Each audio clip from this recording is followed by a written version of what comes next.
ગુજરાત પ્રદેશ કોંગ્રેસ સમિતિના મહામંત્રી સંદીપ માંગરોલા દ્વારા એક ગંભીર અને જનહિતની મુદ્દાની રજૂઆત રાજ્ય સરકાર સમક્ષ પત્ર પાઠવી કરવામાં આવી છે. સંદીપ માંગરોલાએ જણાવ્યું છે કે હાલમાં નર્મદા જિલ્લામાં ખોટા આવકના દાખલાઓના આધારે વૃદ્ધ પેન્શન, વિધવા પેન્શન અને અન્ય સરકારી યોજનાઓનો લાભ લઈ લેવાઈ રહ્યો છે. તેવી ઘટનાએ રાજ્યવ્યાપી ભ્રષ્ટાચારના પગલાં ચિંતાજનક બનાવી દીધા છે.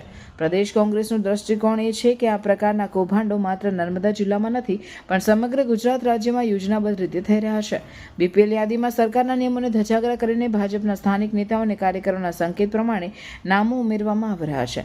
રાજ્ય સરકારની વિવિધ કલ્યાણકારી યોજનાઓના નકલી લાભાર્થીઓથી સાચા અને યોગ્ય લાભાર્થીઓ વંચિત રહી ગયા છે. ત્યારે સમગ્ર રાજ્યમાં આવકના દાખલાઓ અને બીપીએલ યાદી અંગે વિશેષ તપાસ હાથ ધરવામાં આવે તે માટે સ્પેશિયલ ઇન્વેસ્ટિગેશન ટીમ SITની રચના કરીને ઉચ્ચ સ્તરે તપાસ શરૂ કરવી જોઈએ. તેમજ રાજકીય ઓઠા હેઠળ થયેલ કૌભાંડમાં સંડોવાયેલ સરકારી અધિકારીઓ અને રાજકીય પૃષ્ઠભૂમિવાળાઓ સામે કડક કાયદેસરની કાર્યવાહી કરવામાં આવે.